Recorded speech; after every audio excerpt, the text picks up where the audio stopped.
Madame, mademoiselle, monsieur, bonsoir, de vous retrouver pour un nouveau numéro de Face Foot, votre émission foot du lundi soir. On va revenir avec ce qui a fait l'actualité, bien évidemment. La liste des 23 du sélectionneur national qui est tombé cet après-midi. Il devait être 15h20, 15h30 quand c'est tombé sur le site officiel. On va en parler dans le face-à-face dans cette émission. Et bien sûr, vos questions sur la page Facebook de l'émission. Dans la troisième et dernière partie de Face Foot. On va commencer bien sûr avec les faits marquants de la semaine. C'est la Newsweek. Tout de suite, signé Mohamed Aberkan.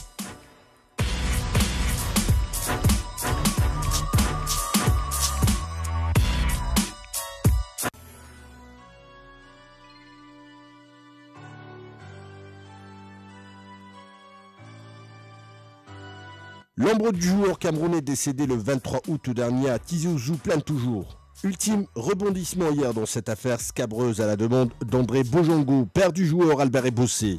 L'hôpital militaire de Douala a fait une autopsie du corps du défunt.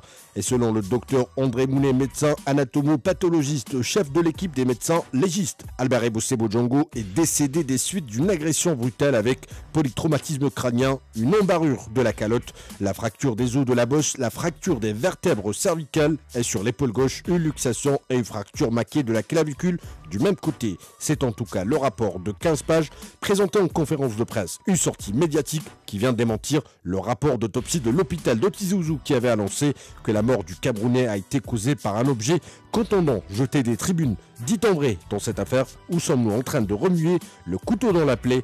Affaire à suivre. Sitôt entré dans la compétition, sitôt éliminé. L'Entente Sétif n'ira pas au bout de son rêve. Battu samedi soir 1-0 au stade Moulay Abdallah Araba par les Néo-Zélandais d'Auckland City en quart de finale de la Coupe du Monde des clubs. Les Sétifiens qui n'auront pas le temps de goûter à ce prestigieux tournoi, eux qui pour la première fois représentent l'Algérie dans ce rendez-vous des ténors mondiaux, sont tombés face à des Néo-Zélandais plus mordants, plus volontaires et plus réalistes. Après avoir éliminé le Morlaix de Tétouan mercredi soir en huitième de finale, les Néo-Zélandais ont dominé leur adversaire physiquement et surtout les compartiments. Le salut viendra d'Irving qui offre une qualification en demi-finale pour Auckland City. Sétif a montré bien des faiblesses. Si les habitués de Dame Coupe ont réservé un billet pour le prochain train, à l'image de l'USM Alger, du CS Constantine, de la JS Kabylie ou encore du Moulia d'Oran, l'autre Moulia, celle d'Alger, est sortie de la petite porte. Le détenteur du trophée quitte la compétition tête baissée. Face à une équipe réduite à 10, le doyen des clubs algériens a étalé toute son impuissance. Déjà sérieusement amoché, le club risque le coma profond les jours à venir.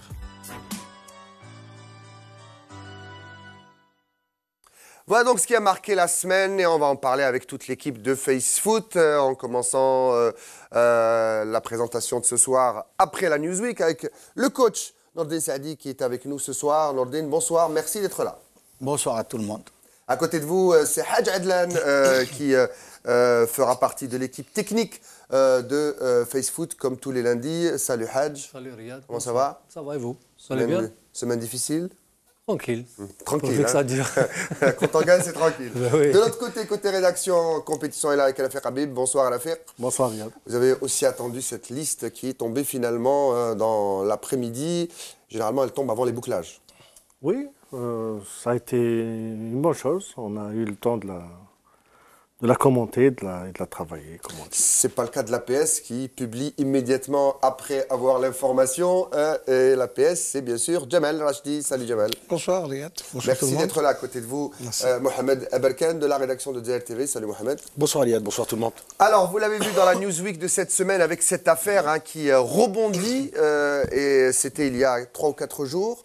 Donné par le journal français L'Équipe, qui publie une interview du nouvel avocat de la famille Ebossé, M. Bertrand, si je ne me trompe pas, qui donc a fait une conférence de presse et qui divulgue les résultats d'une seconde autopsie qui change complètement celle qui a été effectuée à Alger et qui donne également beaucoup d'informations sur l'indemnisation de la famille notamment et beaucoup d'autres choses. Une affaire qui tombe à point nommé pour certains ou très mal pour d'autres.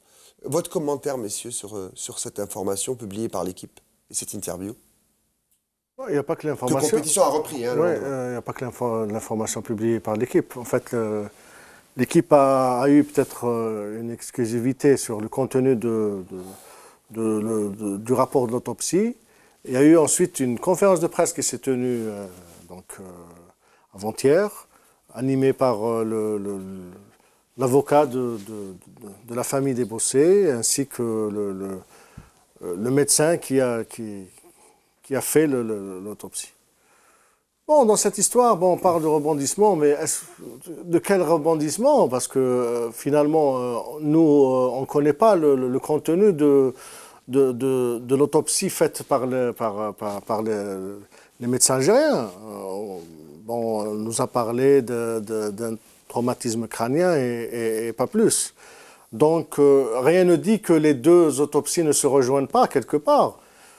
À mon avis, on a fait beaucoup de bruit sur une affaire qui a été traitée quand même par des spécialistes, qui dit que, en présentant le médecin camerounais comme une sommité mondiale, c'est-à-dire en remettant en cause ce qui a été dit ou fait par les spécialistes algériens. Bon, à mon avis, ils ont profité d'une carence, comme d'habitude, de la communication. Les Algériens ont mal communiqué. Finalement, on ne sait pas grand-chose sur cette histoire. Ça, dans la conférence, on déplore aussi que l'enquête n'avance pas. En fait, voilà, bon, c'est vrai aussi que, même par rapport à l'enquête, on sait qu'il y a une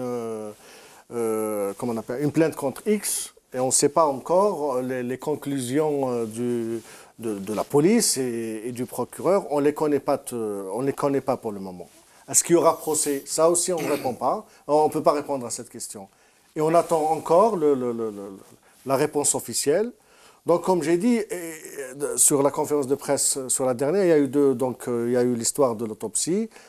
Ensuite, il y a un côté argent où la famille des Bossé déplore le fait que ni la fédération, ni le club, en l'occurrence la JS Kabylie, n'ont encore envoyé l'argent promis pour, entre autres, l'indemnisation donnée par l'assurance, les promesses du président du club, les salaires jusqu'à la fin du contrat du regretté Ebossé.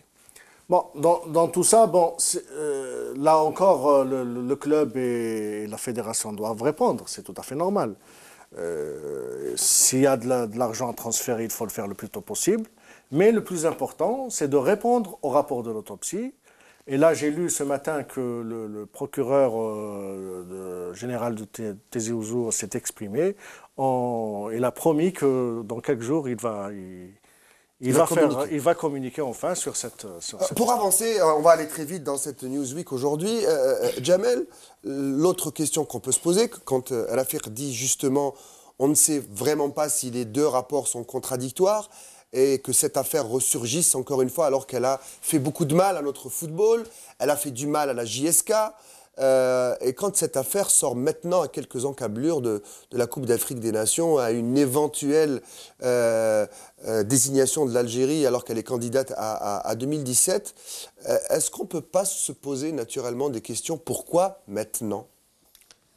Bon, tout d'abord, moi, je regrette, sans remettre en cause le rapport d'autopsie qui a été fait, mais je me demande pourquoi on a mis autant de temps pour faire une contre-expertise, d'abord. Je déplore aussi, comme l'a dit l'affaire, le fait que les autorités algériennes, les autorités médicales algériennes et judiciaires, n'aient pas communiqué les rapports de l'enquête qui a été entreprise ici. À la lecture de tout ce qui a été dit dans ce contre-expertise, on dirait que Ebossé, le regretté Ebossé, la Yahbou, a été l'objet d'un véritable guet-apens. Non, on comprend presque que c'était un assassinat. Non, je ne comprends pas, ils l'ont dit. Ils ont dit que c'est un assassinat. C'est un assassinat. Donc, assassinat avec plusieurs contusions, plusieurs coups reçus à la tête, etc. Bon, c'est vraiment bizarre. Et je pense qu'il n'y a pas de fumée sans feu. Le fait que cette affaire ressorte maintenant, à quelques encablures du début de la Coupe d'Afrique, et aussi de la désignation probable. Enfin, il reste encore un peu de temps, c'est durant le premier semestre 2015 que la décision va être prise concernant l'affaire de la désignation de l'Algérie, éventuellement, pour la Coupe d'Afrique, pour héberger l'édition 2017. Je ne sais pas ce qui se passe maintenant, pourquoi à ce moment-là vraiment précis. Et pourquoi le silence aussi des responsables algériens autour de cette question? Je me pose la question, vu le rapport de l'expertise camerounaise, et vu les conditions comme il vient de citer Jamal, avec des fractures au niveau du crâne, La clavicule. luxation de la clavicule, la colonne vertébrale, mais on a tous vu Ebossé, quand le match est terminé, et sortir, rentrer pour aller au vestiaire.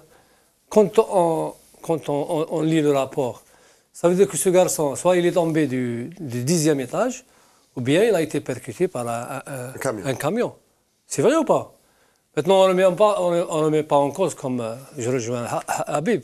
C'est vrai que de notre côté, il fallait peut-être, dès le départ, donner plus de détails depuis l'accident jusqu'au départ de Ebossé. Anticiper surtout. Exactement. Mais là, moi, ma conclusion, je pense que c'est une affaire de sous. C'est l'affaire dessous. Oui, je suis persuadé. Parce que le père a dit, je n'ai pas touché d'argent. C'est peut-être une forme de chantage. Écoute, C'est possible qu'il n'ait pas encore touché l'argent. Mais le but non avoué, c'est de toucher encore plus d'argent. C'est-à-dire, en fait, maintenant, c'est une histoire d'avocat. C'est un avocat français qui, je rappelle, sa spécialité, c'est le droit sportif. C'est l'avocat de la famille et le conseiller de la famille aussi. Oui, bon, ils ne l'ont pas choisi comme ça. C'est-à-dire, c'est Il quelqu'un a été qui a étudié. été dans les rouages Voilà, du sport en France. Vous avez parlé, Habib, du temps. Ouais. Il y a eu beaucoup de temps. Ouais. Peut-être qu'ils attendaient que le virement arrive. Non, C'est mais pour cette raison ils qu'ils ont ont- insisté ils ont- surtout sur les conclusions de l'autopsie. Alors que les conclusions de l'autopsie ont été données, ça fait quand même longtemps. Voilà. Moi, je pense que c'est une affaire d'avocat qui veut soutirer le plus d'argent, et c'est tout. C'est pas. Voilà. On veut mettre une suspicion sur le rapport d'autopsie algérien. Parce qu'ils vont On aller- peut se poser la question sur le rapport d'autopsie camerounais aussi. On peut se la poser. Bien sûr, on peut se poser toutes Si on les doit questions. se douter. Non, ils sont allés très loin. Quand Nordis ils a parlent dit, d'assassinat, vous c'est- qui connaissez bien la JSK, qui l'avait entraîné, est-ce que c'est pas encore une histoire qui va encore faire mal à ce club qui souffre cette saison plus qu'il n'a jamais peut-être souffert? Non, cette histoire, elle va faire mal à tout le peuple. Je peux dire même à toute l'Algérie, parce que la mort des Bossé a suscité énormément d'amertume. Et c'était un cauchemar pour la Kabylie. Donc je pense que c'est le fait d'en parler déjà. C'est douloureux. C'est douloureux, ça va faire revivre le mauvais souvenir. Et je pense que le pauvre, il est mort plusieurs fois. C'est dommage qu'on en arrive là. Et je pense aussi, je partage la même idée que vous, c'est une histoire de sous. Malheureusement, c'est souvent. Mohamed, et on passe à la deuxième. Je pense, Eliade, que déjà qu'on a perdu un grand joueur. Albert Ebossé, c'était le plus algérien des Camerounais. Mais je pense que dans cette affaire, quelqu'un est en train de réellement travestir la vérité. Ou récupérer cette Voilà, affaire. parce que si on se fie au rapport du médecin légiste, l'autopsie qui a été faite à Tizi Ouzou, le médecin parle d'une lésion au crâne causée par un objet contondant venant des tribunes. Mais là, quand j'ai lu hier le rapport du médecin légiste qui fait pratiquement 15 pages, j'ai été choqué. Je suis parti jusqu'à demander ce matin à un médecin ce qu'il pense des 5 lésions, 3 lésions au niveau du crâne et 2 lésions au niveau du bras gauche. Alors, je lui demandais est-ce qu'un objet contondant pouvait provoquer une luxation carrément de la clavicule. Une luxation, c'est que la clavicule c'est brisé en deux et en plus elle perce la peau humaine. Donc je trouve que dans cette affaire, il y a certainement en présence de deux. Un est un bâtonnier au Cameroun. Le deuxième avocat camerounais, il y a l'autre qui est avocat français, et plus le médecin, le chef des médecins légistes au Cameroun. Je ne sais pas pourquoi on a attendu tout ce temps-là. Il a été enterré, puis exhumé, et là on a en face de nous un rapport de 15 D'où le pages. titre, messieurs, je suis obligé de passer à autre chose, d'où le titre, l'autopsie de trop, peut-être, avec ce point d'interrogation. On va passer au deuxième sujet, c'est l'entente de Sétif, vous l'avez dit tout à l'heure, Mohamed, l'aigle noir qui s'essouffle après un brillant parcours en Champions League africaine et cette équipe sétifienne qui voulait faire perdurer le plaisir et le rêve. Et on aurait aimé qu'elle s'effondre face à un grand. Elle s'effondre face à une équipe qui vient d'un pays qui d'habitude joue beaucoup mieux au rugby qu'au foot, les Néo-Zélandais d'Auckland. Ils ont progressé. Je veux l'avis maintenant, avant de commencer par l'avis journalistique, je veux l'avis technique de cette entame. D'abord, c'est une compétition un peu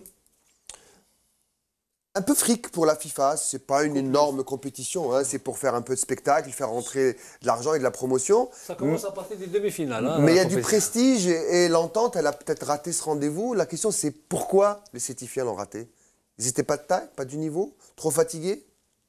Bah, moi, personnellement, j'ai vu une équipe que je crois qu'ils ont joué le match de la Coupe du Monde avant qu'il arrive au Maroc. C'est-à-dire qu'il y a eu quand même une préparation pas adéquate avec le haut niveau. Hein. C'est vrai que la Nouvelle-Zélande, on les connaît, comme vous l'avez dit, Riyad, au niveau du rugby, mais c'est la 6e participation en Coupe du Monde des clubs. Et là, j'ai vu le match contre l'équipe du Maroc de Tétouan. Ils y vont, j'ai vu que... Ah oui, exactement. Ça y va, puis il y a de la qualité, il y a de l'intensité dans le jeu, ils ne lâchent rien. Et je pense qu'ils ont fait une progression énorme. Maintenant, concernant l'entente des Sétifs, il ne faut pas demander trop aussi. Hein. C'est vrai qu'ils ont fait un parcours exceptionnel au niveau de la Champions League. Il ne faut pas trop demander aux Sétifiens à ce niveau-là? Ni aux Sétifiens, ni à toutes les équipes, y compris l'équipe nationale. On va en parler tout à l'heure, mais on parle du tournoi. On a tendance chez nous à ne pas respecter les étapes. C'est la première fois qu'une équipe algérienne gagne la Champions League et c'est la première fois qu'une équipe algérienne participe à un tournoi du Mondialito, comme ils l'appellent. Je pense que, on aurait tous aimé qu'il passe le premier match, surtout que en le fait, premier match... pour vous, c'est bien d'être champion d'Afrique et de perdre que 1-0.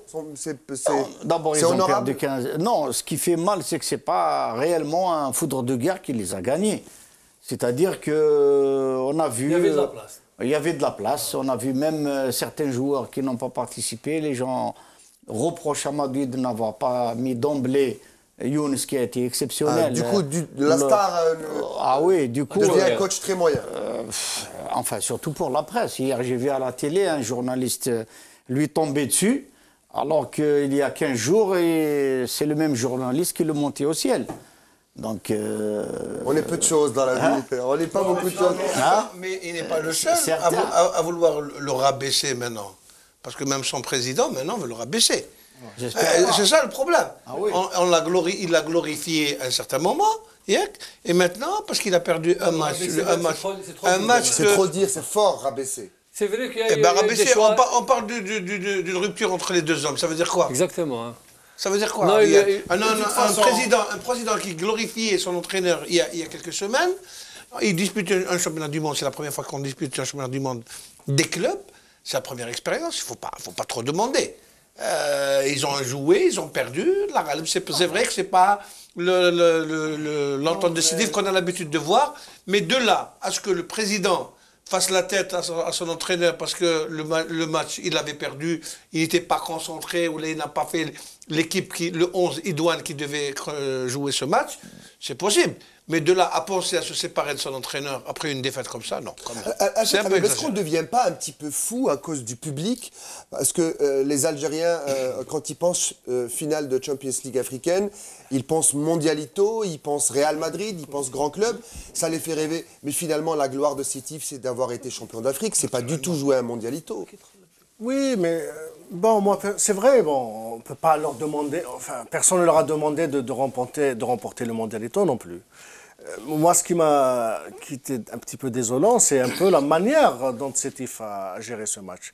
C'est-à-dire, on n'a rien vu. C'est-à-dire, Sétif n'a rien fait pour gagner le match. Exactement. À part certaines phases, je dirais qu'ils ont joué à l'algérienne, c'est-à-dire au mauvais, pas à l'algérienne, le jeu, au mauvais sens. C'est-à-dire.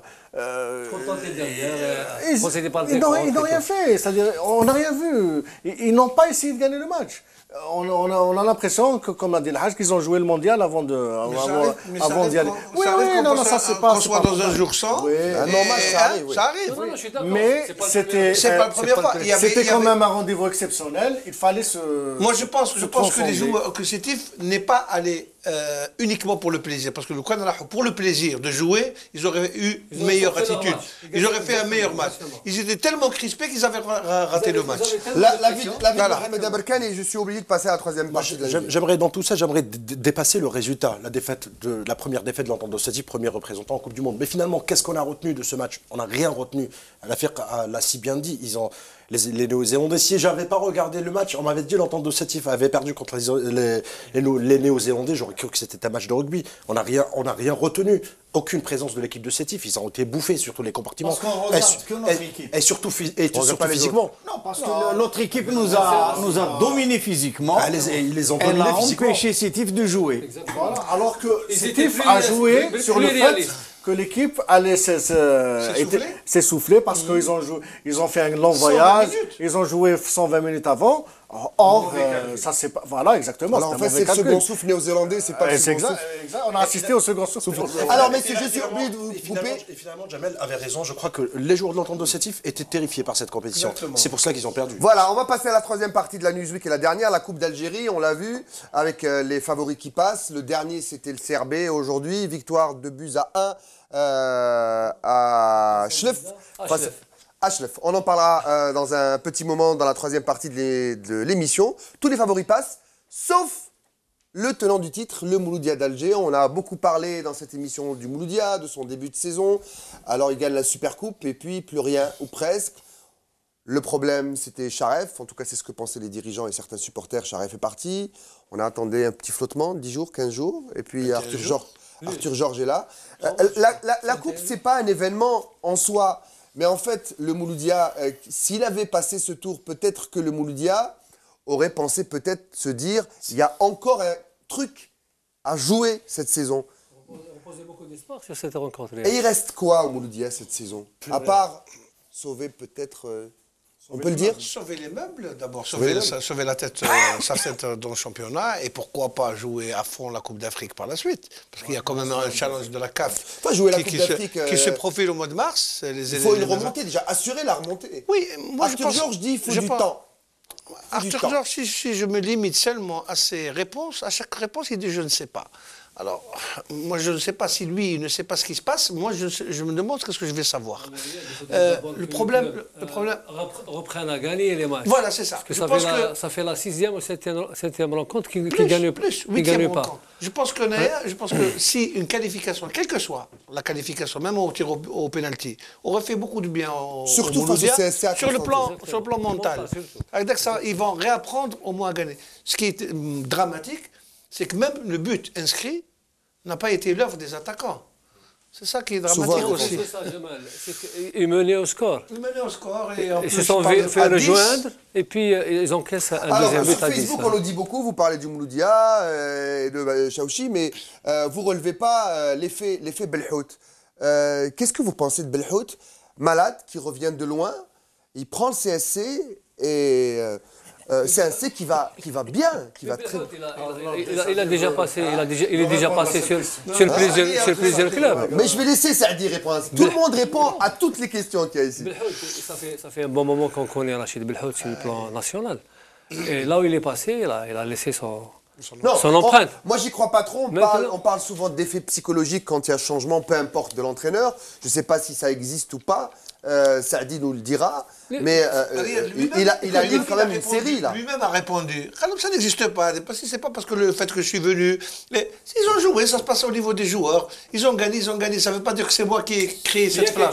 Non, mais attendez. La seule fois où moi je peux croire au choc psychologique, c'est quand une équipe refuse un coach. Où il y a par exemple des joueurs, et Hadj, tu ne vas pas me contredire, des joueurs qui ne jouent pas ou qui jouent peu. Et dès qu'il y a le nouveau coach, tout le monde veut le charmer, Nourdine Saadi. Veut bien jouer, veut gagner sa place. C'est peut-être ça le seul choc psychologique. Quand il est venu, le premier match qu'il a pris, c'était à Constantine. On lui a demandé est-ce qu'il y a eu l'effet Belhout. Exactement. Il a dit que non, ça n'existe pas. Mais il a pris un joueur qui se nomme Hadji. Il l'a quand même métamorphosé en le motivant. Mais joué d'abord. Ils étaient le meilleur joueur à cette on va poser la question à Nordine. Est-ce qu'il y a un effet d'abord psychologique? Est-ce que vous y croyez, vous? Je crois que c'est faux de mettre tout sur le compte de l'entraîneur. Soit quand il perd, soit quand il gagne. Dans ce cas-là, on revient à l'équipe de l'USMA. Velud était, une semaine avant, il était sur la sellette. Il ne gagnait pas et puis maintenant il gagne tous les matchs. Voilà. Alors il était mauvais, maintenant il est bon. C'est complètement, il y a une adhésion ou pas de l'équipe. Simplement, il faut regarder ce qui se passe dans un groupe par exemple, L'USMA gagne depuis que Hadj Adlan est arrivé par à exemple, l'équipe. le Mouloudia. Ils ont montré quand même un bon visage contre le CSC. Ils ont bien joué. Mais ils sont en crise de confiance. Ce n'est pas le cas du CSC. Le CSC n'est pas rentré en crise. Il y a eu un match nul. Je pense qu'il y a eu un clash avec le coach quand même. Il y avait un problème avec Garzito. On a voulu se débarrasser. Belhout est venu, c'est un homme, c'est sûr qu'un entraîneur apporte. Il a apporté sur le plan psychologique. Déjà, il n'avait même pas travaillé dans la semaine. Il a été gagné à Schlef. C'est vrai. Il a réussi à motiver ses joueurs, à les mettre en confiance.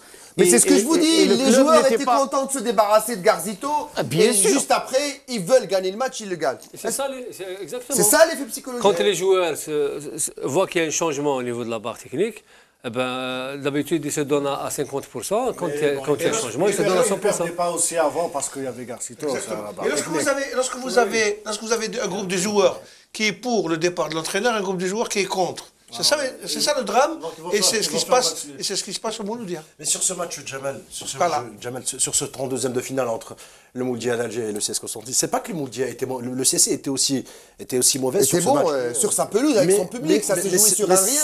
Le CS était prenable, voyons. Mais c'est surtout très prenable. Quand on voit beaucoup d'occasions ratées, le Mouloudia, c'est une vraie calamité, ce match-là. Alors, l'attaque, n'en parlons pas. Les deux latéraux, Hachoud et Zerdan, qui avaient l'habitude de jouer haut, il n'y avait rien. Ce sera la dernière parole, c'est la fin de la Newsweek. Merci Mohamed, merci à tous. On va passer à la deuxième partie de l'émission. C'est bien sûr le sujet qui intéresse tout le monde, vous le savez, c'est cette fameuse liste. Et avec des surprises, hein, il ne nous l'avait pas donné dans la première de Yes Weekend. Et pourtant, on l'a titillé, le coach national. Le face-à-face de ce soir, c'est bien sûr le décryptage des 23 de Christian Gourcuff.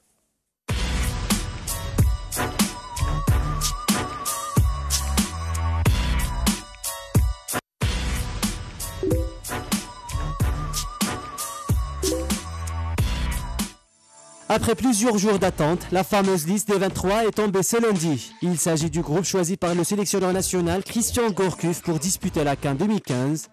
Des surprises, il y en a eu. Comme il fallait s'y attendre, Gourcuff avait laissé entendre qu'il allait appeler un joueur qu'il n'avait encore jamais convoqué. Il s'agit finalement de Fouad Qadir. L'ailier droit du Betis Séville fait son comeback chez les Verts après plusieurs mois d'absence. L'autre surprise est moins curieuse, celle de la convocation de Mehdi Abid. Le jeune milieu de terrain de Newcastle, déjà appelé pour le match de l'Éthiopie, Abid avait déclaré forfait quelques minutes avant le début de la rencontre. L'ancien international espoir viendra remplacer Adlan Guedioura, en manque de jus et qui se retrouve ainsi dans la liste des réservistes. Sinon, en attaque, on enregistre la convocation de Ishaq Belfodil. Irrégulier avec son club, l'avant-centre de Parme viendra suppléer le centre-avant titulaire Islam Slimani. Bounjah étant relégué dans la liste des réservistes qui ne contient pas le nom de Riles, ce qui confirme son malentendu avec le sélectionneur national. Les intentions de Christian Gourcuff sont claires, des doublures dans chaque poste et dans chaque compartiment, adéquate à son organisation tactique le 4-4-2, basé sur Yassine Brahimi, en meneur avancé ou deuxième avant-centre, difficile de donner l'expression exacte de son rôle, mais en cas de défection du métronome de Porto, qui sera sa doublure, Gourcuff changera-t-il carrément de stratégie de jeu? Je ne vais pas y répondre, déjà, mais vous avez, contre le Mali, bon, justement, l'expérience Soudani, Slimani, bon, même s'il n'a pas été concluante, était aussi intéressante justement à tenter, parce que c'était aussi des choses qui peuvent arriver. Yacine avait dû être blessé aussi à un match, et bon, j'avais demandé à Sofiane, je crois, de jouer plus haut. Enfin bon, voilà, donc après... Je dirais que Yacine est évidemment un élément important de l'équipe et il faut le mettre dans les meilleures conditions et c'est en tout cas ce que je me suis efforcé de faire en prenant mon poste. C'était clair que pour moi c'était un joueur qui était exceptionnel et qu'il fallait le mettre dans les meilleures conditions. Maintenant il peut malheureusement, l'équipe d'Algérie peut jouer sans Yassine Brahimi même si elle perdra en termes de potentiel. Dans les autres postes, les choses sont claires, 2 éléments pour chaque registre. Son équipe type, sa philosophie de jeu, sa tactique et ses armes sont désormais connues. Mais seront-ils à la hauteur pour remporter la CAN 2015? Réponse dans quelques semaines.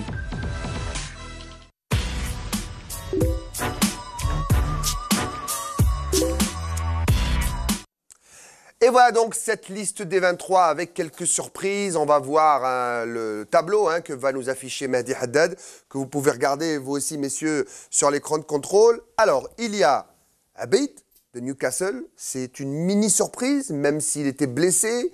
Et il s'est reblessé, c'est ce que vous m'avez dit, Jamal Rachdi. La surprise en attaque, c'est celle-là, c'est Ishaq Belfodil, le joueur de Parme, pas très en forme, qui doute depuis des mois, qui change de club, qui n'a pas beaucoup de chance, qui marque peu ou pas, alors que c'est son métier. Belkalem, le duo de Trabzonspor est là, avec Medjani, ça n'a pas de surprise. Nabil Bentaleb, qui revient de blessure, mais qui n'a pas joué depuis longtemps, lui aussi, est-ce qu'il est au top de sa forme? Là aussi, on peut se poser la question. Majid Boughela, même si on savait qu'il n'était pas titulaire indiscutable et qu'il ne l'était plus, tout le monde savait que c'était le pilier de cette équipe, c'était le grand frère, le capitaine. Il est là, c'est le vestiaire. Tout le monde aurait mis $1 million sur Yassine Brahimi. Ben, il est là, Yassine Brahimi, même si le PSG devrait mettre, s'il le veut, un peu plus que $1 million. Plus 49. Djabou est là, Doura, bien sûr, Sofiane Ferouli, qui a battu presque à lui tout seul le Rayo Vallecano. Deux buts. Fawzi Roulam est là, sur son côté. Halish également, certainement le capitaine est titulaire dans son poste avec Medjani. On parlera du 11 tout à l'heure. Mehdi Lahsen, mais avant, je l'ai sauté celui-là, il joue aussi en Espagne, au Betis de Séville. Et là, c'est la surprise maison de Gourcuff. C'est Kadir, pas du tout sélectionné ni appelé par Gourcuff depuis qu'il est en poste. Et il est dans les... Une fois quand même. Dans les cas. Il avait élargi. Attends, parce que les réservistes aussi, il y en avait qui étaient là, ils ne sont pas dans cette liste. Je parle... Il avait pris dans une liste élargie. Je parle des 20 joueurs de champ. Mehdi Lahsen, il l'a dit dans Yes Weekend que c'est son patron, il est sûr, il est en forme.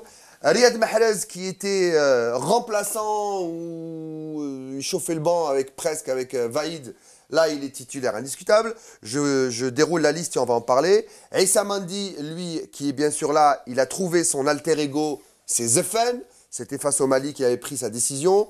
Mbolhi, bien sûr, Medjani, j'en ai parlé. Masbah de la Samp. Slimani, bien sûr, c'est son titulaire parce qu'il l'a même avoué.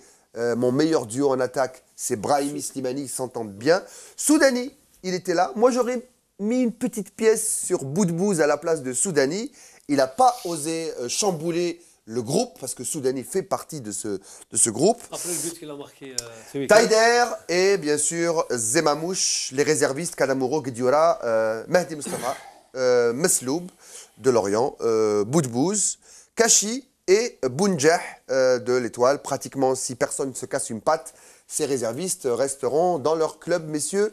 Premier commentaire sur cette liste. Allez. Belfodil, moi je pense que c'est par rapport à la... Le buteur qui parle du buteur.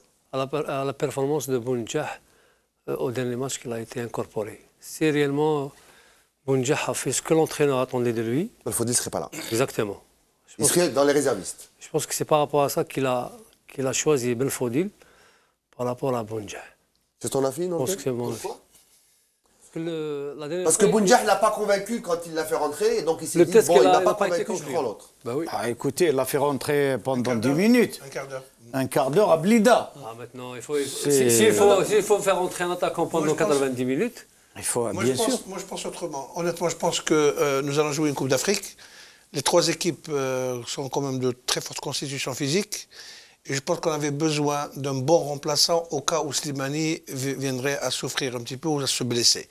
Donc je pense sur le plan de la corpulence, un joueur comme Belfodil peut rivaliser sur le plan physique avec des défenseurs aussi grands. Dans ce cas-là, Jamal, comment il s'appelle Ishaq Riles, je pense qu'il... Oh, Riles, on va en parler dans un petit moment. Non, je voulais en parler. Riles, c'est dans notre cas. Riles, c'est dans notre cas. Messieurs, gardez votre liste des 23 en tête et gardez dans un petit coin de votre tête le possible 11 de départ dans cette liste.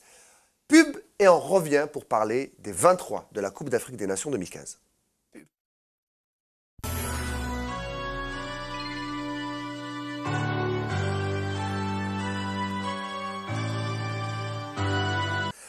Retour sur le plateau de Face Foot avec cette liste des 23. On en parlait, messieurs, avant la publicité. On parlait bien sûr des attaquants, notamment Hadj qui parlait de Belfodil et qui a lancé, comme ça tu ne diras pas que je t'ai coupé, qui a parlé de Riles, qui a changé de club pour avoir plus de temps de jeu, parce qu'à Porto, ça ne marchait pas franchement très fort, et il marque. Mais à votre avis, s'il n'est pas dans la liste, et surtout, ce qui est bizarre, qu'il n'est même pas dans les réservistes, c'est qu'il y a quand même une raison. Tout le monde le sait. Oui. Tout le monde le sait, peut-être pas tout le monde. J'ai parlé de Jamal tout à l'heure de Riles, la morphologie, c'était un attaquant qui y va. Et là, apparemment, au match du Mali, il a tenu des propos vers l'entraîneur. Non, Riles ne veut pas accepter son statut de remplaçant. Donc, apparemment, il a eu des mots pas trop gentils avec le coach. Donc, il n'est pas là. C'est pas... Non, mais je crois que... Je pense que c'est logique. Gourcuff, finalement, avait raison de l'écarter après les propos qu'il a tenus, cet écart disciplinaire et ce télescopage verbal avec le coach. Moi, je trouve qu'il avait raison de l'écarter, de ne même pas le mettre sur la liste des réservistes, parce que quand on est un joueur professionnel, on est censé respecter les choix du coach, et c'est le coach qui impose sa touche. Et là, je crois que Christian Gourcuff a 2 ou 3 éléments de près, et il a pris tout le monde pour recommencer. Finalement, il ne pouvait pas chambouler tout l'effectif. On ne va pas dire qu'il y a une grosse surprise, mis à part le retour, bien sûr. Personne n'attendait le retour de Fouad Radid. En plus, c'est certainement son dernier tournoi continental, sa dernière Coupe d'Afrique. Ça, c'est des joueurs confirmés. C'est vrai que peut-être la demi-surprise, comme l'a annoncé tout à l'heure Riyad, c'est Abid qui ne joue pas actuellement avec son club. Et puis, on ne l'a pas vu en œuvre en équipe nationale. Et sinon, les autres, Ben Taleb, on le connaît. C'est un joueur qu'on connaît et on connaît ses qualités. Même Kadir, c'est vrai que Kadir a disparu. Ben Taleb aussi, il a été pris limite avant le mondial aussi. Hein. On avait décidé de le ramener en grande pompe. Oui, mais il a montré quand même ce dont il est capable. Ben Taleb, il y a un potentiel très important. Avant de parler du 11... Moi, pour revenir seulement à l'histoire de Riles, je crois que Gourcuff ne veut pas créer de précédent. Il y a eu un écart de langage. Ce joueur ne rentre pas dans son groupe sur le plan de la discipline, il l'a éliminé tout simplement. C'est la règle du coach. Voilà. Hein, quand un joueur est indiscipliné ou il menace le groupe, on l'écarte. Mais c'est dommage aussi. C'est tout à fait normal. Mais je pense que discuter, bon, moi peut-être parce que je suis entraîneur plutôt que... Et c'est pour ça que vous êtes là. C'est pour ça que vous êtes là, Nordé. Discuter une liste... Pour moi, ça ne se discute pas. Mais on ne discute pas. Nordé, on ne discute pas la liste. En fait, la liste de Gourcuff, c'est ses armes pour aller jouer la CAN. OK ? Maintenant, avant de parler d'un 11 de départ... Non, j'ai envie de parler d'une autre liste. Non, il ne rate pas une occasion j'ai envie de parler pour jeter... Dites ce que vous avez envie de dire. Parce que bon, la liste, c'est l'entraîneur qui fait la liste, c'est clair, il y a 23. C'est quelle liste dont vous voulez parler? Mais moi, je vous ai vu... La dernière fois, j'étais en Kabylie. Et voilà que je vois mes collègues et mes amis interviewer M. Gourcuff. Et moi, j'y étais pas. Et donc, je vous pose la question, Face Foot, en direct, pourquoi n'ai-je pas été convié tout simplement, à cette réponse était tout simple. Quand nous avons obtenu un rendez-vous avec le coach nous a dit je vous accorde ce privilège à notre chaîne, après avoir fait la conférence de presse, puisqu'il avait fait 48 heures avant, je l'accorde aux journalistes de ZRTV ou à des journalistes pour répondre à des questions de journalistes, tout simplement. Et c'est pour ça que notre chroniqueur et coach Nordis a dit... Moi, je pense que... Et je suis sûr que vous aimez être tout, sauf journaliste quand même. Non, c'est pas la question. Je pense qu'il a été éliminé pour un écart disciplinaire. J'aurais pu poser des questions peut-être à laquelle vous n'avez pas pensé. J'aurais aimé lui poser une question personnelle. Les SMS, ça arrive de Kabylie, vous pouvez envoyer des SMS aussi. Je sais pas. Alors, votre question. Non, moi je ne pense pas que ça... Je pense à autre chose. Je pense que ça a été une...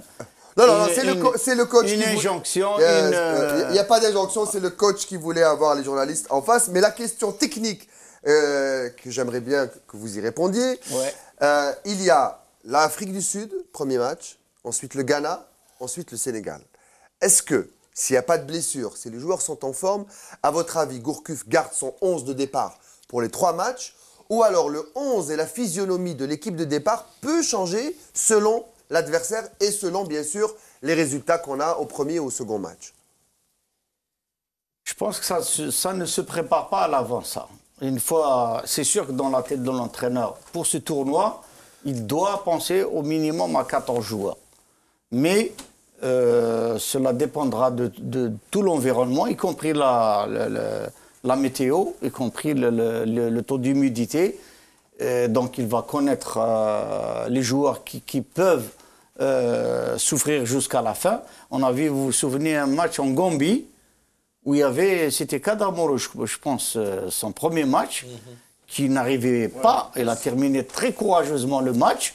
Donc je pense qu'il va réfléchir à ne pas changer d'effectif les 2 premiers matchs. Pas changer d'effectif, donc le même 11 de départ. Et ça dépend le résultat, comme vous venez de le dire. Si on commence avec une victoire. On ne change pas une équipe qui gagne, on va Exactement. dire. Et puis on parle de gestion. Une nation qui veut aller le plus loin possible dans cette CAN, toutes les CAN qui existent. Il faudrait que la gestion soit bien étudiée, bien établie. La gestion du physique, vous voulez dire? La gestion du groupe, c'est très important. Maintenant, si on gagne et la dynamique est là, c'est parce qu'on aura tout le temps de récupérer. Il y aura 4 jours, je crois, pour le second match. 19-23. Et il y aura tout le temps. Et puis, je pense pas qu'il va chambouler son équipe pour essayer d'assurer au deuxième match et de passer le deuxième tour le plus tôt possible. C'est vrai, Hadj, ce qu'il a dit, parce que finalement, quand on est prétendant, on n'a pas le droit d'hésiter ou jouer au changement, parce que c'est vrai que ça va jouer sur les deux premiers matchs, même si l'Algérie, c'est ce qu'on souhaite, gagne les 2 matchs, il faudrait qu'elle enchaîne avec une troisième victoire. Et c'est un groupe très compliqué, ce groupe. Parce qu'il faudra éviter le meilleur de l'autre groupe. L'Afrique du Sud, le Ghana. Sur le plan du calcul, excusez-moi, mais 2 victoires, c'est pas évident qu'on se qualifie. D'accord? Donc même avec 2 victoires, c'est pas... Non, attendez, c'est pas avec 2 victoires qu'on est sûr de se qualifier. Si, en tenant compte des résultats des autres équipes. Mais avec 2 victoires, tu n'es pas sûr de te qualifier dans un groupe composé du Ghana, de l'Afrique. Et imaginez que toutes les 3 équipes battent l'Afrique du Sud ou battent le Sénégal. Imaginez ça. Donc on va se retrouver avec 6 points. Voilà. Mais non, donc, déjà commencer par 2 victoires, je pense qu'on aurait mis un grand pas. Oui, bien sûr. Il y a aussi la philosophie de l'entraîneur, il l'a bien expliqué la dernière fois. C'est-à-dire que lui, c'est son 4-4-2. Il faut qu'il prend le jeu à son compte. Il ne gère pas l'adversaire. Il doit dominer l'adversaire. Surtout quand il joue contre des équipes africaines. Donc pour lui, le 11 de départ, il est déjà Exactement, il est dans sa tête. Enfin, il a déjà fait jouer avant. Donc sa liste des 23, c'est quoi? Bon, il a son 11. Les hésitations. C'est quoi son 11? Le 11 habituel, il est connu, celui qui a joué. Roulem Medjani, Halish. Bon, peut-être. Ça peut se discuter. Voilà, ça peut se discuter. Sinon, c'est l'Ahsen, c'est clair. Maintenant, qui va accompagner l'Ahsen? Ben Taleb Taïder. On ne sait pas encore. C'est Bentaleb ou Taïder. Il ne va pas mettre à Baïd dès le départ. Je pense qu'il va être titulaire. Oui, c'est clair. Alors, milieu après, le reste, Farouli Mahrez, Slimani Brahimi, c'est ça le 11. C'est ça son 11. En fait, celui qui... 2 milieux de terrain, Bentaleb et Lahsen. Moi, j'opterais pour Bentaleb. Et puis il y aura Farouli, Brahimi, maintenant les 2 attaquants. Non, c'est possible qu'il pour lui, Brahimi n'est pas milieu. Pour Pour lui, Brahimi, il est attaquant derrière, deuxième attaquant. Farouli. C'est les 2 milieux de terrain qui peuvent écarter sur le côté. Maintenant, c'est les 23, c'est Je pense qu'il va ça. commencer avec ça. Les hésitations, c'est pour prendre les autres. Les hésitations, c'est, il pense à la deuxième mi-temps, qui peut, les remplacements déjà. Il imagine les matchs, les blessures. Tout ça. Il faut prendre le joueur le plus polyvalent possible. Donc c'est pour ça peut-être qu'il a pensé à Kadir, etc. Maintenant reste Belfodil. Belfodil, c'est aussi, on lui tend une perche. C'est-à-dire, il a des difficultés dans son club. On lui donne encore une chance de... On ne remet pas en cause ses qualités. Hein, jamais. C'est clair que Belfodil, c'est un joueur exceptionnel. Exactement. Maintenant, il faut le... Il manque de chance. Ne va pas s'aventurer. Il faut qu'il enchaîne. Il ne va pas s'aventurer aussi. Alors, est-ce que Belfodil va naître en Coupe d'Afrique des Nations? Est-ce que c'est possible? Toi, Hadj, qui est buteur, est-ce que le foot, c'est un peu de chance aussi? Beaucoup. Écoute, ça dépend de Slimani maintenant. Si Slimani va planter but sur but, je pense que les chances de Belfodil seront minimes de participer. Ça dépend des résultats. Et ça dépend, Si on voilà, gagne, je reviens. Parce que Slimani, il est là pour marquer et faire marquer aussi. Hein. S'il fait marquer, c'est encore mieux. Sur les derniers matchs, il a été Il a progressé sur ça. Le buteur, il n'est jugé que par le but. Je ne sais pas si vous avez vu hier le match Balotelli joue à Liverpool.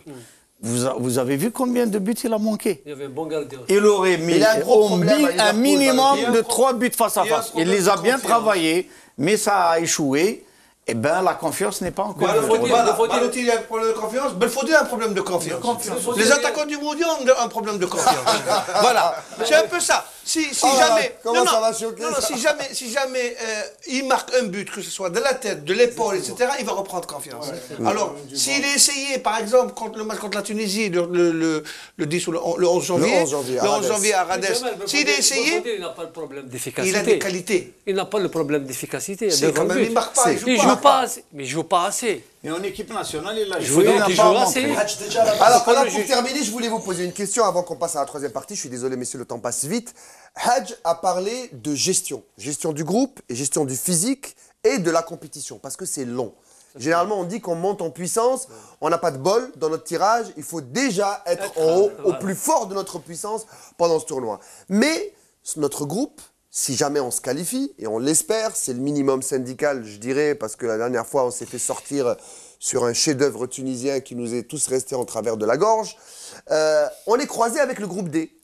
J'aime pas dire groupe de la mort, mais c'est les deux gros groupes qui se croisent ensemble. Ça veut dire que pour arriver aux demi-finales de la Coupe d'Afrique des Nations, il faut aligner 4 énormes matchs contre 4 grandes nations du continent. 4 énormes performances. C'est-à-dire, après avoir joué l'Afrique du Sud, le Ghana et le Sénégal, on jouera ou la Côte d'Ivoire, ou le Cameroun, ou le Mali, ou le Sili national, qui peut passer, la Guinée qui peut passer. La Guinée qui va jouer devant des centaines de milliers de spectateurs. Hein. En football... Et moi, j'ai eu l'occasion de les voir.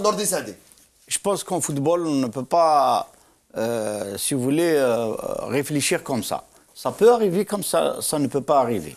Ce qui s'est passé après le mondial, je pense que personne ne pensait que notre équipe nationale pouvait avoir cette allure du mondial et rester sur la même dynamique. On avait tous, disons, les expériences d'avant, on pensait qu'elle allait chuter. Or, même avec le changement d'entraîneur, c'est resté, c'était des matchs officiels, ils les ont gagnés. Le jeu même s'est amélioré. Donc, le jeu s'est amélioré aussi. Et donc, pourquoi pas? C'est-à-dire qu'on a déjà fait 2 preuves. Et maintenant, c'est la 3e. Et elle peut marcher. Moi, je pense que c'est un groupe très miné, c'est un groupe très difficile. Le Ghana, le Sénégal et l'Afrique du Sud. Moi, je pense que si vraiment l'Algérie ambitionne d'être champion d'Afrique, elle doit s'extirper de ce groupe parce que c'est un groupe très difficile. Parce qu'on doit d'abord passer ce groupe C pour parler des quarts de finale. Parce que on n'a pas. Pour être champion d'Afrique, il faut d'abord battre ces Est-ce que vous pensez que psychologiquement, si on a un adversaire fort, on hausse notre niveau de jeu et on est au niveau de notre adversaire? Mais écoutez, moi je pense que c'est facile pour M. Gourcuff. Ce qui est arrivé par exemple à l'entente sétif, personne ne peut prouver, mais on suppose que le match contre la Nouvelle-Zélande, il a été pris peut-être d'une façon légère. Parce que tout le cheminement qu'a fait l'entente, franchement, battre TP Mazembe, arriver en finale, gagner, etc. Une dynamique extraordinaire. Mais ils ont peut-être pris de haut cette équipe de Nouvelle-Zélande. Où ils étaient trop crispés aussi. Trop crispés, je ne pense pas. Donc notre équipe nationale, elle n'a pas lieu de sous-estimer. On est tombé dans un groupe où les joueurs sont déjà motivés du fait qu'ils ont affaire à de grandes équipes. Je resterai sur cette phrase de Nordin Saadi qui, lui, est optimiste. Il positive énormément et pour lui, cette équipe ne peut que monter en puissance. On l'espère, on va la suivre, hein, messieurs. En concurrent, Riyad, hein. Notre équipe nationale part en concurrent pour Gourcuff a dit, je n'aime pas l'expression qu'il a dit, je n'aime pas bomber le torse. Pour moi, il n'y a pas de favori, ça se joue sur le terrain. Je ne suis pas favori, je ne crois pas au classement FIFA. Le meilleur en Afrique, c'est celui qui gagne. C'est le jour J, c'est ça. C'est celui qui gagne. Voilà, c'est celui qui gagne 90 minutes ce jour-là, celui qui est plus en forme, celui qui a plus de chance. Donc, l'adage de Nordin Saadi, la vérité d'hier, c'est pas celle d'aujourd'hui. C'est pas sera celle d'aujourd'hui. demain. Voilà, on va en reparler, on va suivre cette CAN. Toute l'équipe de FaceFoot suivra bien sûr le périple et les péripéties de cette équipe nationale. On va passer à la troisième partie de l'émission, celle que vous connaissez, que vous aimez, la vôtre, celle que vous faisiez, c'est le face à vous.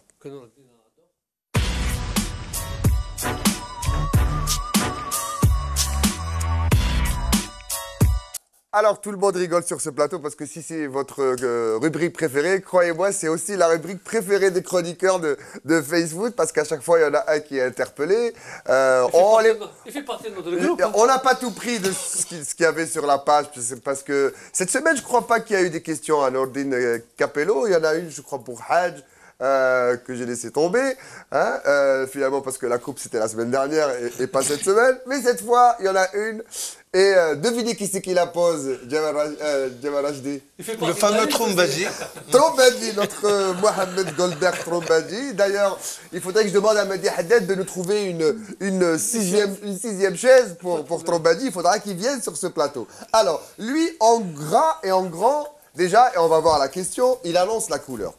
En majuscule, Mouloudia. Pour lui, il n'y en a qu'un seul, c'est le Mouloudia d'Alger. Le mal n'est-il pas plus profond? Chronique héréditaire, c'est quoi la solution selon vous, monsieur Rachdi? Éternel recommencement, virer une direction et en ramener une nouvelle, 3 points. Alors, c'est quoi la solution pour le Mouloudia? Si je trouvais la solution, je l'aurais donnée, ça vous fait serez, longtemps. Vous serez le Messie. Bien sûr. Le problème, c'est vrai que le Mouloudia vit des crises chroniques. C'est pas nouveau. Et si vous vous rappelez, la semaine dernière, j'ai dit une chose ici. Le Mouloudia, c'est quelque chose de particulier, en ce sens que lorsque les résultats ne vont pas, on ne demande pas seulement le départ de l'entraîneur, mais même la direction. Et des joueurs. Et des joueurs. C'est-à-dire qu'on essaie de tout balancer. Et à ce rythme-là, c'est pas possible de continuer. C'est vrai que c'est une crise à répétition chaque année, parce que le Mouloudia, malheureusement, il y a beaucoup de gens qui gravitent autour de ce club. Et souvent, il y a un environnement malsain, avec tout le respect que j'ai pour tous les gens. Moi, ce que j'ai retenu de Trombadji, c'est éternel recommencement. C'est vrai qu'on a l'impression de vivre un éternel recommencement. Mais c'est ça, mais les grands clubs, on se focalise beaucoup sur le Mouloudia, mais c'est tous les clubs qui ont. Écoutez, si vous allez voir le MCO, c'est le même problème. Vit des moments de écoutez, le CSC, s'il avait perdu hier, vous allez voir le recommencement. Il y aura, mes chers, un recommencement. Si le CSC avait été éliminé hier, sur cette ère, avant-hier, voilà, Mouloudia, il se trouve que c'est un grand club, et le grand club ne laisse jamais les gens indifférents. Alors, il a posé la question à Rachdi, mais tout le monde peut répondre. Finalement, si on voit les choses plus clairement, il n'y a pas le Mouloudia qui est en crise, c'est tous les clubs qui sont en crise. Et à dire un truc très intéressant à faire, c'est parce que c'est un club de la capitale, un club très médiatisé. Et moi, je ne vois pas, si on vire tout le monde, c'est un éternel on va patauger une autre fois. C'est une crise, une Mouloudia. Il suffit qu'elle gagne un match et c'est reparti pour une saison. Donc, ça a dit quand on ne gagne pas, il faut virer. C'est la solution. Il faut changer. Non, pas automatiquement. Je sais ce que vous allez dire. Il faut se mettre autour d'une table. Non, c'est-à-dire, il faut virer, il faut partir, il faut démissionner. Si ça ne marche pas, c'est tout à fait normal. Un entraîneur qui ne gagne pas, s'il a un peu de fierté, il doit partir. Mais là, Trombadji parle de direction, il ne parle pas d'entraîneur. Pardon, je parle d'entraîneur d'abord. Mais combien de temps? C'est-à-dire, chez nous, c'est devenu au week-end. Un jour, j'ai dit, je ne sais pas à quel journaliste, on espérait avoir des contrats de longue durée. On est devenu satisfait quand on a un contrat d'une année. Après, c'est devenu une exception quand on a un contrat de 6 mois. Après, on est devenu des journaliers. Des vacataires. On travaille à la... Des pigistes. Des pigistes. Voilà. Voilà, vous faites le même boulot que les journalistes, finalement. Bientôt, un entraîneur en Algérie va travailler un vendredi à la demande. À la carte. Surtout lorsqu'il y a des présidents qui font l'équipe aussi. Lorsqu'il y a des présidents qui font l'équipe à l'entraîneur. Pour terminer avec le Mouloudia, je veux rebondir sur ce qu'a dit Djemal Rachdi. C'est quand il parle d'un club particulier. Oh, peut-être qu'il est particulier. Mais justement, est-ce que le temps n'est pas arrivé pour qu'il cesse d'être particulier? C'est-à-dire que l'histoire, la révolution, ça ne fait pas manger. Il faut passer à autre chose. C'est-à-dire que il faut penser à autre chose lorsque la volonté de ceux qui dirigent existe. Est-ce qu'il y a une volonté pour essayer d'arriver et se débarrasser de tout ce qui peut, disons, handicaper ou polluer l'environnement du club? Est-ce qu'il y a la volonté de faire ça? En Non. fait, c'est peut-être ça la solution. Le problème. C'est ça la réponse à Trombel. Là, Se oui. débarrasser. Le Mouloudia est malade de son environnement. Point. D'accord, mais l'environnement, c'est le résultat qui le fait taire. Moi, je suis Voilà, quand même c'est passé ça. au Mouloudia C'est ça. 18 mois. J'ai pas eu de problème parce que les résultats étaient là. On était en deuxième division, on a accédé. Même avec les résultats, quand on veut virer Moi, quelqu'un, on avec le moi, vire. non. c'est Jusqu'au la moment où j'ai été viré par Même le s'il y a biais un des club- journaux. Même s'il y a un club Par un les- communiqué signé dans les journaux même s'il y a un sportifs. club que les résultats ne suivent pas. Ça veut dire que quand vous voyez le contenu, et qu'est-ce qu'il y a comme stratégie au niveau du club? Ça suit pas, ça arrive des moments où ça ne peut pas marcher. Mais quand il y a une bonne structure, une bonne direction qui protège l'essentiel, tôt ou tard, les résultats vont suivre. Et c'est là qu'on voit qu'il y a les différences entre un club S'il te plaît, laisse-moi dire. qui... Rapidement, parce que je dois passer à Le Mouloudia. Écoutez, Non, mais je peux pas, monsieur. Nordine après Jamal. quand un grand club comme le Mouloudia, et quand on veut le redresser, on met n'importe qui. Parfois, on a nommé des managers qui n'avaient pas encore le niveau. Maintenant, il y a des dirigeants qui sont venus. Peut-être qu'ils ont le bon vouloir de bien faire, mais ils ne se sont pas entourés. On avait dit la dernière fois à quand nos équipes, nos dirigeants vont penser que le technique ne leur appartient pas. Engager des directeurs sportifs qui sont de niveau et qui peuvent faire la liaison entre les Jamal, deux. c'est la dernière Je intervention. répète, le Mouloudia est un club particulier. Quand je dis particulier, c'est-à-dire de par sa popularité, de par le rush qu'il y a de ses supporters, etc. Et de son histoire, de son passé, de tout ce qui... C'est un club qui doit gagner des titres, qui doit jouer pour les titres. La stratégie qu'on doit mettre, c'est penser comment rentabiliser ce club. Mais quand on veut faire une stratégie de formation, c'est au niveau des jeunes qu'on commence à faire de la stratégie de formation, pas une équipe senior avec des joueurs qui ont 29 ans et 30 ans. Merci, on va passer à la deuxième question. Et celle-là, pour l'émission, elle est historique puisque c'est la première question posée par une femme. Parce qu'il y a des femmes aussi qui regardent FaceFoot. Alors, si vous voulez applaudir, vous pouvez, hein, messieurs. Alors, Maria Mernin, qui, elle, parle de l'entente de Sétif. Joueurs individualistes, amateurs, ils étaient nuls sur tous les plans. Ils n'ont pas profité de la chance qu'ils ont d'être tombés sur une équipe qui était malgré tout à leur portée. Ah, c'est une footeuse hein, quand même, hein, une amatrice de foot, je veux dire. Hein. Et pas une footeuse de ce que vous pensez, Jamal Rachdi. À leur portée, une équipe de la Nouvelle-Zélande où le foot est le dernier sport. Eh bien, où sont ces spécialistes et experts, elle parle de vous, qui prétendent que l'Algérie a de bons joueurs locaux, de haut calibre, qui méritent de jouer en équipe nationale? Est-ce à cause de la médiocrité de la pelouse ou de l'hostilité des supporters marocains ou bien donc de l'amateurisme de nos clubs et de nos entraîneurs? Alors, messieurs, on a parlé de Sétif, mais c'est notre première dame dans l'émission, il faut lui répondre. Hein.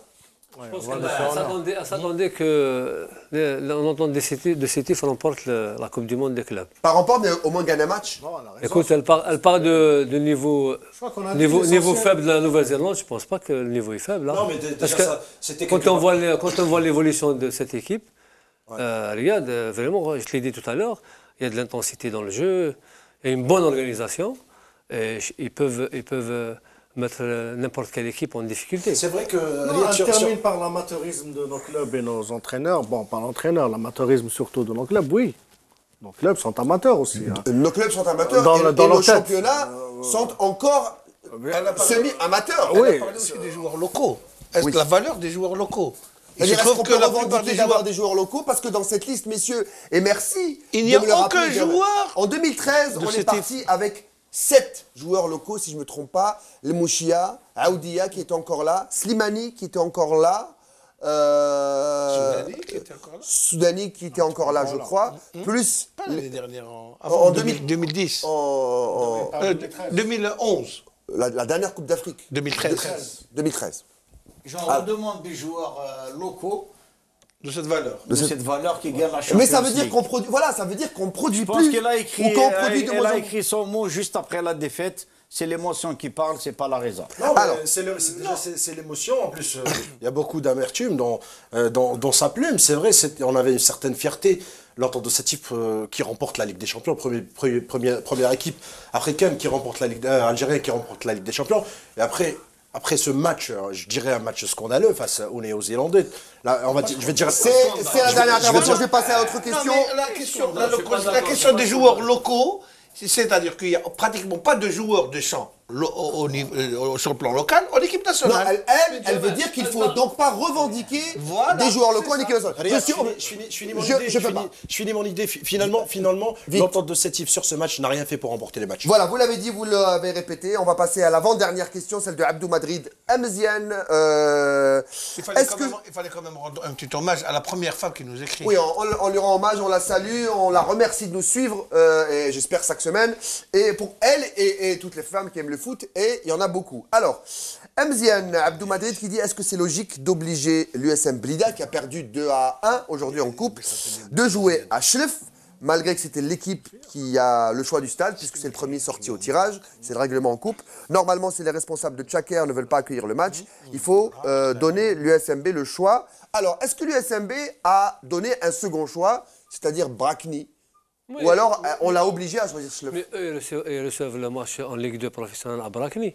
Pourquoi on n'a pas joué à Brakni aujourd'hui? La question, elle est là, Riyad. On a choisi de jouer à Tchaker. En supposant dire. Alors que Tchaker, il y a le cercle au niveau de la placette. C'est à côté, c'est à côté. Non, il y a souvent le cirque dans le football, alors que cette fois-ci, il y avait le cirque. Il n'était pas loin, il n'était pas loin. C'est un cercle à ciel ouvert. Hein. Non, mais le cercle, il était à côté, c'est le parking, le cercle. C'est pas ça la cause, c'est Mohamed. Oui, un cirque près de Tchaker, c'était pas possible de jouer à Tchaker. À Tchaker. Pourquoi pas à Brakni? Exactement. Où Alors qu'il est homologué en Ligue l'USMB 2. joue Ils reçoivent le ça... match. Non, parce que la logique voudrait que lorsqu'il y a deux grands stades dans la même ville, on prend le plus grand et le plus apte à recevoir, surtout un match. Pardon. Maintenant, ils ont revendiqué chacun. Pourquoi? Si on pense que Brakni n'est pas homologué pour un match de coupe, pourquoi le serait-il pour un match championnat?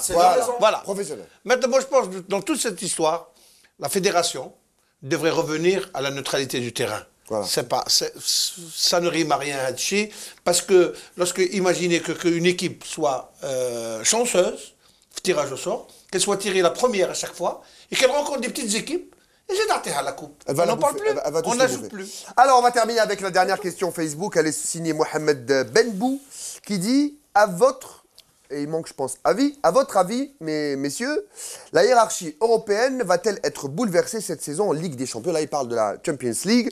Alors, je ne sais pas si vous avez vu le tirage. On va voir le tableau tout de suite que va nous montrer Mehdi Haddad du tirage de l'UEFA. Oui, on va finir très haut. C'est-à-dire, d'habitude, la coupe est soulevée soit le Real, soit le Barça, soit le Bayern, Mais les favoris sont là, toujours présents. soit Chelsea. Et il y a eu l'Inter de Mourinho, je crois, une fois, qui a piégé. Voilà, ce tirage. On va tous se retourner.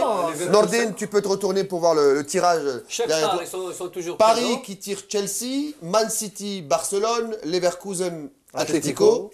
La Juve, Dortmund, super affiche également. Schalke, Real Madrid, le Real qui tire un club moyen de la Bundesliga.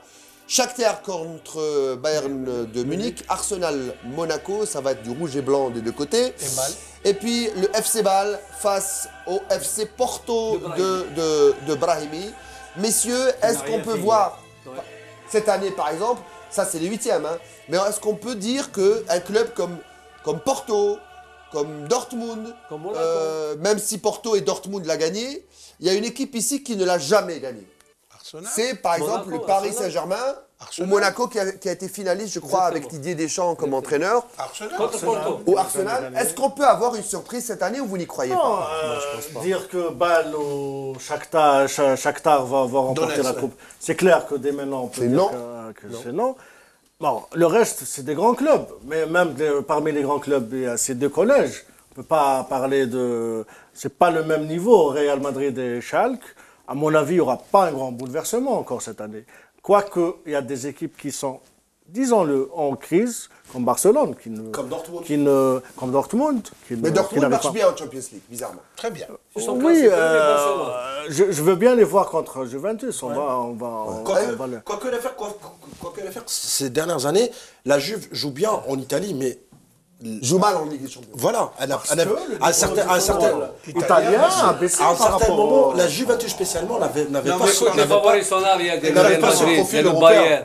Non, Il y a voilà Chelsea. justement. Je me Il y a retourne vers Barcelone. vous deux. Eh ben oui. Les favoris sont encore là. Alors les favoris pour vous, c'est qui? Ils seront là jusqu'à- Bayern, Real. Juventus, Real, Barça, Barcelone. Chelsea. Même pas Juventus. Exactement. Moi, je peux dire, un finaliste, ce sera Chelsea, c'est sûr. Parce que Mourinho, C'est son équipe. Parce que Mourinho, parce qu'il y a une transformation, une transformation radicale cette année avec le choix de super entraîneur et super Et équipe. le Bayern aussi qui va être présent pour, je pense, enchaîner avec une autre finale. C'est le même groupe, c'est le même entraîneur. Ils sont champions d'hiver déjà à Si quelques on journées de la laisse, fin. si on laisse le cœur parler, le Real de Madrid va encore. Non, mais sur le remporter dernier la on sait ce qu'il y a dans Sur, notre sur- cœur. sur le dernier match, j'ai beaucoup aimé Mourinho en conférence de presse, justement, qui avait prédit, qui avait dit que le Paris, ça serait génial. C'est quelque C'est part, à une heure, c'est à une heure de c'est quelque match, part pour chambrer ces Parisiens, c'est un club riche. comment psychologiquement il démonte déjà Laurent Blanc? Voilà, Je prends le shuttle, je suis à 1 heure de train de Paris, je Déjà viens, qu'il est en difficulté, je mange Laurent Paris Blanc. et je m'en vais. Non, En mais fait, c'est une ça. façon de chambrer. J'ai déjà éliminé le Ça Paris, peut être le donc dernier Paris, ça match serait de génial. Laurent, hein. Mais je crois que là, en présence des 16 meilleures équipes en Europe, je crois que la hiérarchie va être respectée. Le Real, le Dernière question, elle Bayern. concerne notre chouchou.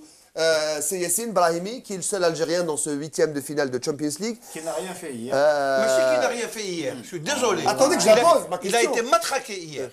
Matraqué. Est-ce que vous voyez Porto au niveau européen cette année? Est-ce qu'ils peuvent monter encore au moins d'un cran? Ça sera difficile. C'est trop demandé. C'est trop demandé. Porto-Bâle, ils peuvent pas passer. Ils passent devant Oui, Bâle. ils peuvent passer. Contre le Bâle, je pense que Porto, c'est le deuxième collège. sur le plan technique, ils sont mieux que Bâle. C'est une bonne équipe aussi, Bâle. Donc pour vous, Yassine arrivera au moins au quart de finale de la Champions League cette Moi, année. je pense qu'avec un moi, bon oui. tirage au sort, quand j'ai dit un bon tirage au sort, s'il tombe contre Leverkusen, par exemple, si Leverkusen bat l'Atlético, élimine Il y l'Atlético. a toujours le si. Eh bien sûr, si. Quelle est l'équipe qui est sûre de gagner ici, à part les grands? C'est de tomber encore une fois Non, sur même Bâle les en grands quart sont de pas finale, l'abri c'est aussi. Moi, je les vois passer devant Monaco ou Arsenal, par exemple. Oui, bien C'est sûr. possible. Pourquoi pas? Ouais, bon, ça reste tout est possible, mais bon, c'est difficile. Alors, Mais le favori de coach Capello, c'est le Chelsea, les Blues de Mourinho, et c'est la fin. Messieurs, vous mettez un ticket sur qui pour finir? Moi, je dis le Bayern. Si tout va bien pour les deux clubs, ça sera une finale Chelsea-Real Madrid. Je connais votre réponse. Bien sûr, Real Madrid. Moi, je dirais une finale qui se joue à Berlin Il a cette pas année. demandé Je verrais bien Dortmund-Bayern. Oh, ce serait beau. Ouais. Oh, ce serait beau. Dortmund-Bayern et Ça sera à Berlin. Nordi Saadi qui va reprendre La Chelsea, finale, bien ça se jouera à évidemment, Berlin. parce que Abramovich va l'appeler, il vient virer Mourinho juste après. Merci, messieurs. À ce niveau, il y a des entraîneurs de très haut niveau qui sont en train de calculer tout ça. Non, il y a une histoire d'amour entre Chelsea et Mourinho. Il quittera jamais, il quittera oui, quand bien il en sûr. aura envie. On parlera peut-être de ce pari qui veut acheter tout le monde. Il va acheter Mourinho, il va acheter Messi. On verra. Brahimi, on en parlera. C'est la fin, on arrive à la fin de cette émission. Merci de votre fidélité. Merci, messieurs. Merci à tous. La page FaceFoot de Facebook, c'est celle-là. Tapez, écrivez vos commentaires, votre avis. Merci de votre fidélité. À la semaine prochaine. Bonsoir.